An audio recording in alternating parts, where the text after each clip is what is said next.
ಚನ್ನಪಟ್ಟಣ ಗೆಲುವಿಗಾಗಿ ದೇವರ ಮೊರೆ ಹೋಗಿದ್ದಾರೆ ಎನ್ಡಿಎ ಅಭ್ಯರ್ಥಿ ನಿಖಿಲ್ ಕುಮಾರಸ್ವಾಮಿ ಕುಟುಂಬ ಅನ್ನೋದು ಇಲ್ಲಿ ಗೊತ್ತಾಗ್ತಾ ಇದೆ.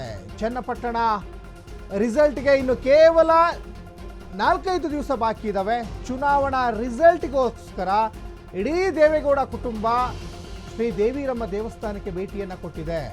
ಹಾಸನ ಜಿಲ್ಲೆಯ ಎಲಿಯೂರು ಗ್ರಾಮದ ದೇವಾಲಯ, ಜೊತೆಗೆ ಹಾಸನ ದೇವೇಗೌಡರ ಹುಟ್ಟೂರು ಕೂಡ ಹೌದು.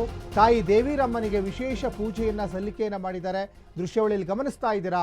ನಿಖಿಲ್ ಕುಮಾರಸ್ವಾಮಿ ಅವರ ಪತ್ನಿ ರೇವತಿ ಜೊತೆಗೆ ಅವರ ಪುತ್ರ ದೇವಿರಮ್ಮ ಅಲ್ಲಿ ದೇವಿರಮ್ಮನಲ್ಲಿ ವಿಶೇಷವಾದಂತಹ ಪ್ರಾರ್ಥನೆಯನ್ನು ಮಾಡ್ತಾ ಇದ್ದಾರೆ. ವಿಶೇಷ ಪೂಜೆಯನ್ನು ಕೂಡ ಸಲ್ಲಿಸ್ತಾ ಇದ್ದಾರೆ.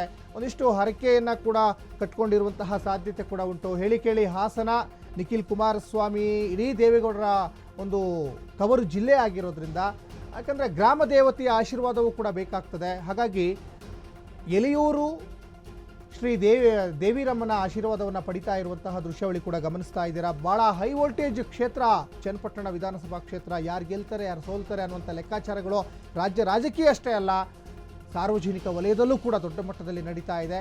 ಈ ಚುನಾವಣೆಯ ನಂತರ ಫಲಿತಾಂಶ ನಮ್ಮ ಪರವಾಗಿ ಬರಲಿ ಅಂತ ದೇವತೆಯಲ್ಲಿ ಇಲ್ಲಿ ಪ್ರಾರ್ಥನೆಯನ್ನು ಸಲ್ಲಿಸ್ತಾ ಇದ್ದಾರೆ ನಿಖಿಲ್ ಕುಮಾರಸ್ವಾಮಿ ಅವರು.